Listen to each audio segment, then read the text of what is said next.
183장 찬양하도록 하겠습니다.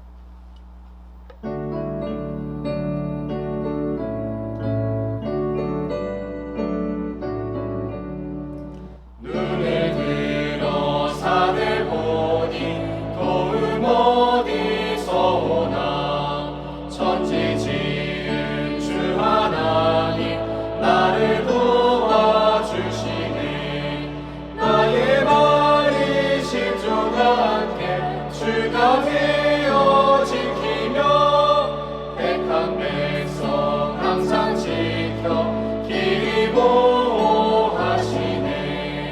도우시는 하나님이 내게 눈을 되시니 낮에 해와 밤의 달이 너를 삼지 않겠네. 내게 화를 주지 않고 오늘 보호하시며 너의 주님 지금부터 영영 인도하시니.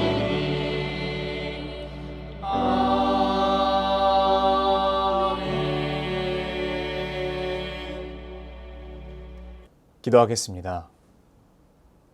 거룩하신 하나님, 오늘도 우리에게 새로운 생명과 새로운 하루를 은혜의 선물로 허락해 주셔서 감사드립니다. 우리는 죄에 빠져 죽은 존재들인데 우리를 향하신 하나님의 그 사랑으로 말미암아 우리를 살리시고 일으키시고 주의 보좌 우편에 앉히셨는 줄로 믿습니다. 하나님, 하나님의 인도하심을 때로는 우리가 신뢰하지 못하고 인정하지 못할 때도 있지만 하나님은 여전히 신실하게 우리의 삶을 가장 좋은 곳으로 인도하고 계시는 것을 믿습니다. 주님, 우리가 더 주님을 견실히 믿게 하시고 믿음에 믿음을 더하셔서 오직 하나님께 사로잡힌 삶 살아갈 수 있도록 도와주시옵소서. 세상에서 말하는 어떤 소리에 우리의 마음이 빼앗기는 그런 역사가 우리의 삶에 있는 것이 아니라 오직 내 주 예수 그리스도의 그 인도하심과 하나님의 사랑으로 가득 찬 삶이 될 수 있도록 도와주시옵소서. 2022년도가 시작된 지 얼마 지나지 않은 것 같은 이 시점에 벌써 한 해를 마무리하는 마지막 주간입니다. 한 해 동안 우리를 지키신 주의 은혜를 기억하게 하시고 우리가 무엇을 받았기 때문에 감사하는 것이 아니라 주가 함께 계시기에 그 자체로 감사할 수 있는 우리 모두가 될 수 있도록 인도하여 주시옵소서. 내년 2023년도를 준비함에 있어서 내 뜻과 내 방식과 내 마음이 아니라 하나님의 그 뜻이, 하나님의 눈길이, 하나님의 마음이 어디에 있는지 늘 하나님을 향하여서 묻고 들으며 그 길을 걸어가게 도와주시옵소서. 오늘도 주의 말씀 앞으로 나아갑니다. 이 말씀을 통하여 하나님의 감정과 또한 하나님의 마음을 깨닫게 하시고 우리를 향하신 하나님의 그 본심으로 우리가 살아가게 도와주시옵소서. 그렇게 행하실 주를 믿고 감사드리며 사랑하는 우리 구주 예수 그리스도의 이름으로 기도드립니다. 아멘. 하나님께서 오늘 우리에게 주신 말씀은 민수기 29장입니다. 일곱째 달에 이르러는 그달 초 하루에 성회로 모이고 아무 노동도 하지 말라. 이는 너희가 나팔을 불 날이니라. 너희는 숫송아지 한 마리와 순양 한 마리와 1년 되고 흠없는 순양 7마리를 여호와께 향기로운 번제로 드릴 것이며 그 소재로는 고운 가루에 기름을 섞어서 쓰되 숫송아지에는 10분의 3이요 순양에는 10분의 2요 어린 양 7마리에는 어린 양 한 마리마다 10분의 1을 드릴 것이며 또 너희를 속죄하기 위하여 순염소 한 마리로 속죄제를 드리되 그 달의 번제와 그 소제와 상번제와 그 소제와 그 전제 외에 그 규례를 따라 향기로운 냄새로 화제를 여호와께 드릴 것이니라. 일곱째 달 열흘날에는 너희가 성회로 모일 것이요 너희의 심령을 괴롭게 하며 아무 일도 하지 말 것이니라. 너희는 숫송아지 한 마리와 순양 한 마리와 1년 된 순양 7마리를 다 흠없는 것으로 여호와께 향기로운 번제를 드릴 것이며 그 소재로는 고운 가루에 기름을 섞어서 쓰되 숫송아지 한 마리에는 10분의 3이요 순양 한 마리에는 10분의 2요 어린 양 7마리에는 어린 양 한 마리마다 10분의 1을 드릴 것이며 속죄제와 상번제와 그 소제와 그 전제 외에 순염소 한 마리를 속죄제로 드릴 것이니라. 일곱째 달 15째 날에는 너희가 성회로 모일 것이요 아무 일도 하지 말 것이며 이레 동안 여호와 앞에 절기를 지킬 것이라. 너희 번제로 여호와께 향기로운 화제를 드리되 숫송아지 13마리와 순양 2마리와 1년 된 순양 14마리를 다 흠없는 것으로 드릴 것이며 그 소재로는 고운 가루에 기름을 섞어서 숫송아지 13마리에는 각기 10분의 3이요 순양 2마리에는 각기 10분의 2요 어린 양 14마리에는 각기 10분의 1을 드릴 것이며 상번제와 그 소제와 그 전제 외에 순염소 1마리를 속죄제로 드릴 것이니라. 둘째 날에는 숫송아지 12마리와 순양 2마리와 1년 되고 흠없는 순양 14마리를 드릴 것이며 그 소제와 전제는 숫송아지와 순양과 어린 양의 수요를 따라서 규례대로 할 것이며 상번제와 그 소제와 그 전제 외에 순염소 1마리를 속죄제로 드릴 것이니라. 셋째 날에는 숫송아지 11마리와 순양 2마리와 1년 되고 흠없는 순양 14마리를 드릴 것이며 그 소제와 전제는 숫송아지와 순양과 어린 양의 수요를 따라서 규례대로 할 것이며 상번제와 그 소제와 그 전제 외에 순염소 1마리를 속죄제로 드릴 것이니라.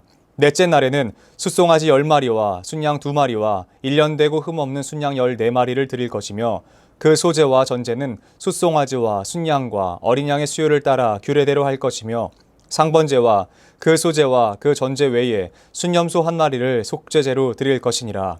다섯째 날에는 숫송아지 9마리와 순양 2마리와 1년 되고 흠없는 순양 14마리를 드릴 것이며 그 소제와 전제는 숫송아지와 순양과 어린 양의 수요를 따라서 규례대로 할 것이며 상번제와 그 소제와 그 전제 외에 순염소 1마리를 속죄제로 드릴 것이니라.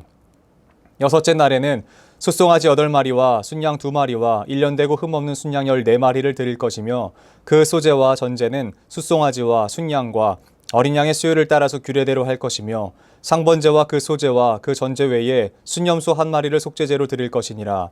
일곱째 날에는 숫송아지 7마리와 순양 2마리와 1년 되고 흠없는 순양 14마리를 드릴 것이며 그 소제와 전제는 숫송아지와 순양과 어린 양의 수요를 따라 규례대로 할 것이며 상번제와 그 소제와 그 전제 외에 순염소 1마리를 속죄제로 드릴 것이니라. 여덟째 날에는 장엄한 대회로 모일 것이요 아무 일도 하지 말 것이며 번제로 여호와께 향기로운 화제를 드리되 숫송아지 1마리와 순양 1마리와 1년 되고 흠없는 순양 7마리를 드릴 것이며 그 소제와 전제는 숫송아지와 순양과 어린 양의 수요를 따라 규례대로 할 것이며 상번제와 그 소제와 그 전제 외에 순염소 1마리를 속죄제로 드릴 것이니라. 너희가 이 절기를 당하거든 여호와께 이같이 드릴지니 이는 너희의 서원제나 낙헌제로 드리는 번제, 소제, 전제, 화목제 외에 드릴 것이니라. 모세가 여호와께서 모세에게 명령하신 모든 일을 이스라엘 자손에게 말하니라. 아멘. 저는 오늘 민수기 29장 본문 말씀 중 7절 말씀을 중심으로 우리가 성회로 모일 때라는 제목으로 잠시 하나님의 말씀을 증거하도록 하겠습니다. 오늘 본문 민수기 29장은요. 어제 본문인 28장에 이어서 이스라엘의 절기에 대해서 이야기합니다. 보통 이스라엘의 대표 절기라 말하면요. 가장 먼저 유월절을 떠올립니다. 그 말도 맞죠. 유월절은 신실하신 하나님의 약속의 이행이라고 볼 수 있습니다. 또한 이 절기 자체가 메시아를 예표하면서 어린 양 예수의 피로 말미암아 구원을 전하며 기대하는 절기이기 때문에 유월절을 떠올리는 것이 맞습니다. 그러나 우리에겐 그럴지 몰라도 이스라엘에게 있어서요. 유월절보다 더 중요한 날이 있습니다.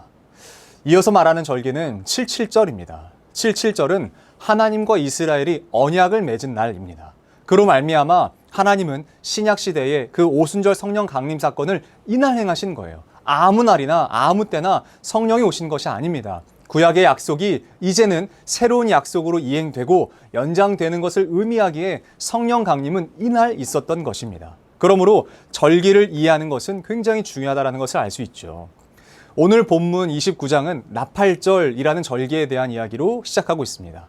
나팔절은 7월 1일 이스라엘의 한 해 시작을 말하는 것입니다. 이때는 한 해의 시작을 알리며 양각 나팔을 붑니다. 보통 이스라엘은 전쟁을 알릴 때 화초체라라고 해서 금관 나팔을 불었고요. 절기를 알리는 때는 쇼파르라는 말로 해서 양의 뿔로 만들어진 그 나팔을 불었던 것을 우리가 알 수 있습니다.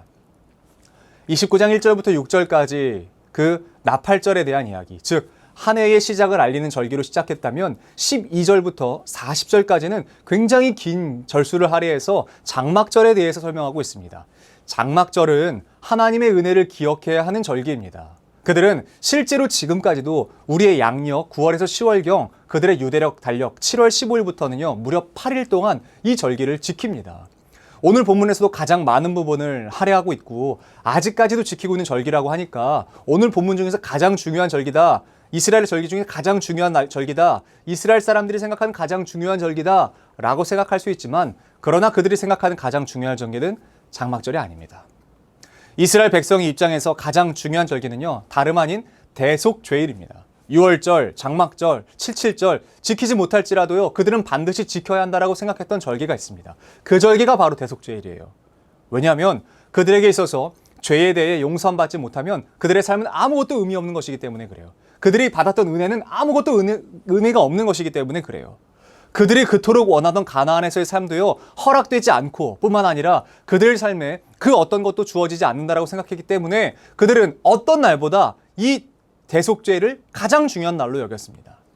나팔절로 인해서 한 해가 시작되고 그 나팔절로 인해서 한 해가 모든 것이 시작됐다라고 말하지만요 사실은 우리도 신정과 구정의 의미를 따로 따지듯이요 이스라엘 백성에게도요 나팔절도 중요하겠지만 한 해의 시작을 언제로 더 보냐면요 이 대속죄일에서 하나님께 은혜를 받고 속죄를 받았을 때 그것을 정말 실제적인 한 해의 시작으로 보는 것도 있습니다. 그런데 오늘 저는 단순히 이 대속죄일에 대한 사전적 의미나 어떤 날인지 설명하고 싶지 않습니다. 이미 레위기에서 한번 살펴봤어요. 그리고요 이어지는 신명기에서도 또 살펴볼 거예요. 그렇기 때문에 저는 오늘 살펴보고 싶은 것은요 그날 우리가 무엇을 해야 하냐는 것에 집중하고 싶지 않습니다. 또한 지금 우리의 삶에서 과연 우리는 어떻게 이 대속죄를 적용하며 살아가야 되느냐 이것을 말씀드리고 싶은 것이에요. 우리의 삶에 지금 어떻게 적용해야 하는가.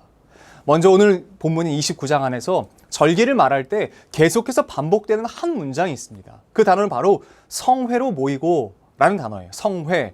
그 절기마다 무엇을 하는 것이냐면 바로 성회로 모이라고 하나님께서 말씀하세요. 여러분 성회는 무엇입니까? 성회. 히브리어로는 이것을 미크라 코데시라고 말하고요. 이것은 바로 거룩할 성자를 써서요. 거룩한 모임입니다. 거룩한 무리가 모이는 모임이 바로 성회입니다. 이것을 지금의 언어로 바꾸면 무엇이 되는 줄 아세요? 바로 지금 우리가 모여있는 바로 교회가 되는 것이에요. 거룩한 주의 백성들이 모여있는 공동체, 여러분 그것이 교회 아닙니까? 거룩에 대한 우리의 가장 흔한 오해가 무엇이냐면 거룩이 뭐야? 거룩에 대한 어떤 오해들을 많이 갖고 있어요. 그리고 어떻게 모이는 것이 거룩하게 모이는 것이냐에 대한 질문들이 있어요. 여러분 어떤 것이 구별된 모임입니까? 어떻게 모여야 거룩하게 모일 수 있는 것입니까? 어떻게 모여야 거룩하게 구별된 모임으로서 모이는 것입니까? 성경은 두루뭉술하게 이야기하지 않습니다. 아주 명확하게 오늘 본문 7절 말씀으로 말하고 있습니다. 일곱째 달 열흘날에는 너희가 성회로 모일 것이요 심령을 괴롭게 하며 아무 일도 하지 말 것이니라. 아멘. 뭐라고 이야기하나요? 첫 번째는 바로 심령을 괴롭게 해야 한다라고 말합니다. 여기서 말하는 괴롭게 한다라는 표현은 직역하자면 바로 겸손하게라고 볼 수 있습니다. 가난하다라고 볼 수 있습니다. 그러므로 이것을 해석한다면 어떻게 될까요? 바로 가난한 심령으로 모이는 것, 겸손한 마음으로 모이는 것이라는 것을 알 수 있죠. 아무렇게나 모이는 것을 말하지 않습니다. 가난한 심령으로 모이는 것을 성회라고 말합니다. 그리고 이것을 신약시대 예수님께서는요, 팔복의 첫 번째 그 복으로 말씀하신 만큼 아주 중요한 것으로 우리가 깨달아 알 수 있을 것입니다. 왜 우리더러 하나님께서는 심령이 가난하게 모여야 한다고 말씀하셨을까요? 왜 우리더러 하나님은 겸손하게 모여야 한다고 말씀하셨을까요? 이 말은 말 그대로 내 존재가, 내 자신이 부정된 채로 모여야 한다는 것을 의미합니다. 내가 부정된 채로 모여야 된다는 것을 의미하는 것이에요. 거룩하게 모이는 것은 어떻게 모이는 것이냐? 내가 부정된 상태로 모이는 것을 말하는 거예요. 왜냐하면 이렇게 모여서 해야 하는 것이 바로 무엇인 줄 아세요? 번제이기 때문에 그렇습니다. 제사이기 때문에 그렇습니다. 이렇게 거룩하게 모여서 우리가 다른 것을 하는 것이 아니라 예배를 하는 것이에요. 여러분, 번제가 무엇입니까? 태워서 드리는 제사입니다. 태웠다는 말은 무엇입니까? 그 제물이 죽었다는 말입니다. 저 제물이 죽어야 되는 것이 아니라 사실은 내가 죽어야 마땅한 사람인데 저 제물에게 전가해서 나 대신에 저 제물이 죽는 것을 말하는 것이죠. 그러므로 상한 심령이란 무엇인 줄 아시겠어요? 내가 죽었다라는 것을 의미하는 것입니다. 내가 죽었다는 거예요. 그래야 저 제사가 향기로운 번제가 되는 거예요. 하나님께서 받으실 만한 향기로운 번제가 되는 거예요. 제물이 죽지 않으면 그것은 제사가 될 수 없습니다. 마찬가지로 내가 죽지 않으면 그것은 거룩한 모임이 될 수 없는 것이에요. 성회로 모이는 사람인데 여전히 살아있으면 안 되는 것이죠. 교회에 예배하러 나온 사람인데 여전히 내가 살아있으면 안 되는 것이에요. 그래서 예수님께서 말씀하시는 것이에요. 나를 따라오려거든 자기 십자가를 지고 따라오라. 여러분, 그런데 왜 우리는 교회에 와서 내 존재 가치를 인정받으려고 하는지 모르겠어요. 애시당초 우리 모임은 그런 모임이 아닌데 왜 우리는 자꾸 나와서 내가 어떤 사람인 줄 알아? 자꾸 내가 어떻게 살려고 하는지를 드러내려고 하는 것 같아요. 내가 어떻게 살아왔는지를 말하려고 하는 것 같아요. 내가 어떤 사람인지, 내가 얼마나 대단한 사람인지, 그게 뭐가 중요합니까? 내가 사회에서 무엇을 하던 사람인지가 뭐가 중요해요? 내가 얼마나 키가 큰지, 잘생겼는지가 뭐가 중요해요? 가난한 마음으로 모여야 하는 사람들의 모임인데 그게 뭐가 중요합니까? 왜 교회에서 자아 실현을 해야 됩니까? 죽어야 하는 곳에서 왜 그렇게 살고 싶어 하십니까? 거룩한 사람들의 모임은 죽기 위해 모이는 사람들입니다. 내 소리를 내기 위해 모이는 모임이 아니라 주님의 소리를 듣기 위해 모이는 모임입니다. 여러분, 여러분들은 언제 심령이 가장 괴로우세요? 여러분의 심령은 언제 가장 괴로우세요? 내 존재가 부정당할 때입니다. 내가 다른 사람 앞에서 다른 사람 앞에 무릎을 꿇어야 할 때예요. 내가 아무것도 아니라고 여겨질 때예요. 내 말이 먹혀 들어가지 않을 때예요. 그런데 이 자리는, 원래 이 성회라고 하는 이 자리는 내가 나되는 자리가 아닌 것입니다. 교회는 내 꿈과 내 비전을 이루는 장소가 아니라고 말합니다. 두 번째, 성회로 모이는 사람들은요, 반드시 하자 말아야 할 것이 있습니다. 그것은 무엇인지 아세요? 일하면 안 됩니다.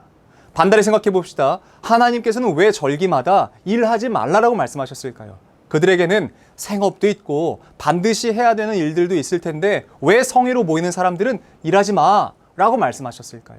그것도 처음 것과 마찬가지로 연결시킬 수 있습니다.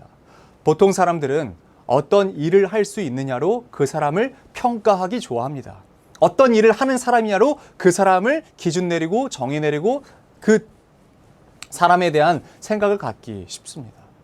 사람이 보통 일에 중독되면요, 다른 것은 안 보여요. 그래서 대부분 예배가 어디에서 무너지는지 아세요? 매너리즘에서 무너집니다. 매너리즘은 왜 오는지 아세요? 아이러니하게도 잘하려 하기 때문에 무너져요. 잘하려 하기 때문에 매너리즘이 오는 거예요. 그러면 예배를 잘 드리는 것이 문제가 된다는 말입니까? 여러분, 이 말은 반은 맞고 반은 틀려요. 하나님께서 성회로 모일 때 일을 멈추라 라고 말씀하신 이유는 어떤 사람인지를 버리고 그것을 잊으라는 메시지예요. 우린 일을 안 하면 불안해합니다. 내가 이 일을 안 하면 불안해합니다. 왜냐하면 내 존재를 거기서 인정받지 못하기 때문에 그래요. 사역을 하지 않으면 날 불안하게 만들어요. 제가 예전에 어떤 이벤트를 자주 하는 어떤 장소에 있었는데 그 이벤트가 끊이지 않고 있어요. 매주, 매달. 근데 정말 그러면요, 하나가 끝나면요, 굉장히 어떤 자아 실현감이 느껴집니다. 아, 내가 좀 대단한 사람인 것 같다라는 생각이 들기도 해요. 그러니까 반대로 일을 하지 않으면 내 존재가 부정되는 것 같아요. 쓸모없는 사람이 되는 것 같아 보여요. 때로는 우리는 많은 일을 해서 괴롭고 때로는 내게 어떤 일이 맡겨지지 않아서 괴롭습니다. 일을 해도 괴롭고 일을 하지 않아도 괴롭습니다. 비중 있는 일이 맡겨지지 않으면 괴롭고 남들이 집중하거나 나에게 주목하지 않은 일을 할 때는 또 괴로운 것이에요. 보통 우리는 어떤 일을 했던 사람인지에 따라서 그 사람을 차등 매기입니다. 사회에서 유능했던 사람이면 왠지 더 사역도 잘할 것 같고 하나님의 일도 잘할 것 같다라고 생각합니다. 그런 경향이 없지 않아요. 그러나 하나님께서 일하지 마, 너네가 성회로 모였다면 그곳에서 일하지 마 라고 말씀하시는 이유는 하나님은 결코 우리를 하나님의 그 기준 안에서 우리가 어떤 일을 할 수 있는가로 평가하시는 분이 아니다라는 것을 말씀해 주시고 싶으시기 때문인 것이에요. 하나님은 우리를 일로 평가하시는 분이 아니에요. 내 능력으로 나를 평가하시는 분이 아니에요. 만약에 그럴 뿐이었다면 애시당초 우리에게 많은 능력을 주셨겠죠. 아니면 예배로 모이는 이 모임을 거룩한 모임에도 하나님은 어떤 엄청난 일을 요구하셨을 겁니다. 너 일 멈추는 게 아니야. 더 일해. 더 많은 일해. 더 많은 일해. 더 좋은 일해. 더 대단한 일 해. 라고 말씀하셨겠죠. 사랑하는 주의 백성된 성도 여러분, 우리는 거룩한 무리라고 부르는 성도입니다. 또한 이 모임은 거룩한 사람들이 모이는 모임입니다. 먼저는 내가 이 자리에서 인정받으려고 했던 그 마음을 내려놓는 시간이 되기를 바랍니다. 또한 일이 많아서 힘들고 일이 없어서 괴롭던 그 중독에서 벗어나시기를 소원합니다. 그저 하나님의 임재와 주의 위로에만 집중하는 우리가 되었으면 좋겠습니다. 나의 나됨은 내가 어떤 일을 할 수 있는 사람인지에서 오는 것이 아니고요. 내가 하나님 앞에서 어떻게 죽느냐, 그래서 하나님이 나를 어떻게 기억하시느냐로 나의 나됨이 증명되는 것입니다. 사랑하는 성도 여러분, 우리 오늘도 하나님 앞에서 잘 죽읍시다. 내 꿈과 내 존재를 인정받기 위해서 하나님의 이름을 파는 행위를 버리고 정말 말 그대로 거룩을 위해서 그 삶을 살아가는 오늘 하루의 삶이 되시기를 축복합니다. 여러분, 그러나 우리는 또 사람이기 때문에, 우리 연약함 때문에 또 넘어질 거예요. 또 넘어질 거예요. 또 사람을 보고 평가하고요, 판단하고요. 또 예배를 보고 기준 내리고요. 저 예배는 좋은 예배네, 저 예배는 나쁜 예배네, 저 예배에서는 어떤 게 뭐가 있네, 뭐가 없네. 자꾸 이렇게 하려고 할 거예요. 그래서 내가 어떤 일을 하려고 할 거고요. 내가 어떤 일을 하지 않으려고 할 겁니다. 중요한 것은 하나님의 마음이 집중하는 것이에요. 내가 어떤 일을 할 수 있고가 아니라 하나님의 마음에 집중하는 것. 하나님께서 우리를 그렇게 부르세요. 얘들아, 내게 나올 때는 그냥 상한 심령으로 나와. 할 수 없는 그 존재로 그냥 나와. 내가 채울 거야, 내가. 일 안 해도 돼. 일 하지 마. 나는 너희를 일하는 존재로 부른 사람이 아니야. 부른 하나님이 아니야. 나는 너희를 사랑하는 내 대상으로 부른 하나님이야. 하나님이 이렇게 말씀하실 겁니다. 하나님의 본심을 깨달으시는 하루가 되시길 바랍니다. 그리고 우리가 이제 매주마다 그리고 매일마다 모일 때 여러분 기억하세요. 오늘 장막절에 대한 이야기가 나올 때 어떤 것이 나오는지 아세요? 여기에서 말하는 공공의 예배, 공공의 제사를 드리는 것으로 끝내지 말라라고 이야기합니다. 그들의 삶으로 가져와서 그들이 매일 드려야 되는 상번제와 하나님 앞에 나와야 되는 화목제, 그건 매일매일 드려야 되는 거예요. 그러니까 한 번의 주일 예배로 퉁치지 마십시오. 매일매일 하나님 만나셔야 되는 것이에요. 매일매일 여러분들의 삶에서 하나님을 만나셔야 되는 것이에요. 저는 내년에 청년들과 함께 한 가지 슬로건을 걸고 하고자 하는 것이 있습니다. 그것은 바로 저스트 10미닛이라는 것이에요. 뭐냐면 하루에 1440분 중에 10분을 하루에 떼어서 하나님 앞에서 머무는 시간을 갖자고 하는 것을 우리 청년들과 함께 하려고 합니다. 여러분들에게도 한번 도전해보고 싶어요. 하루에 그 긴 시간 안에서 10분 되는 건 별로 어렵지 않을 것입니다. 그 10분을 떼서 그냥 하나님 앞에 머무는 것이에요. 어떤 일을 하려고 하지 마세요. 어떤 일로 채우려고 하지 마세요. 그리고 하나님 앞에 나가서 내가 어떤 존재인지를 증명하려고 하지 마세요. 그냥 있는 모습 그대로 나가서 하나님께 그냥 내 삶을 드리고 내 삶을 보여드리고 하나님과 만나고 하나님의 만지심을 느끼고 그런 하루가 되었으면 좋겠는 것이에요. 그런 삶이 되었으면 좋겠는 것이에요. 사랑하는 수유제일교회 성도 여러분, 오늘 우리 이 삶에 좀 도전하시면 어떨까요? 우리가 성회로 모일 때 기억되어야 되는 것은 내가 아닙니다. 내 존재가 아닙니다. 바로 하나님이세요. 또한 내가 일을 멈춰야 되는 이유는 하나님에게 내 삶을 통해서 역사하실 수 있는 공간을 마련해 드리자고요. 그분이 충만하게 일하실 수 있도록 우리가 그 자리를 내어드리는 저 여러분들의 하루의 삶이 되었으면 좋겠습니다. 거룩하신 하나님, 오늘도 우리를 주의 보좌 앞으로 인도하여 주셔서 이 말씀을 나누게 해주심에 감사드립니다. 하나님, 우리는 계속해서 우리 모임을 통해서 내가 어떤 사람인지, 내가 얼마나 잘난 사람인지, 내가 무엇을 할 수 있는 사람인지를 드러내려고 하는 경향이 없지 않습니다. 우리는 또 연약해서 계속해서 그렇게 살아갈지 모르겠습니다. 그러나 하나님, 하나님의 본심을 우리가 깨닫게 하시고 내가 이곳에서 자아를 실현하는 것이 아니라 나라고 하는 사람이 인정받기 위해서 이 자리로 모이는 것이 아니라 하나님을 인정해드리고 하나님을 높여드리고 하나님이 일하실 수 있는 자리와 공간을 마련해드리는 우리 겸손한 사람들 될 수 있도록 인도하여 주시옵소서. 우리 이어서 주님께서 가르쳐주신 기도로 오늘 예배를 마치도록 하겠습니다. 하늘에 계신 우리 아버지, 아버지의 이름을 거룩하게 하시며 아버지의 나라가 오게 하시며 아버지의 뜻이 하늘에서와 같이 땅에서도 이루어지게 하소서. 오늘 우리에게 일용할 양식을 주시고 우리가 우리에게 잘못한 사람을 용서하여 준 것 같이 우리 죄를 용서하여 주시고 우리를 시험에 빠지지 않게 하시고 악에서 구하소서. 나라와 권능과 영광이 영원히 아버지의 것입니다. 아멘.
주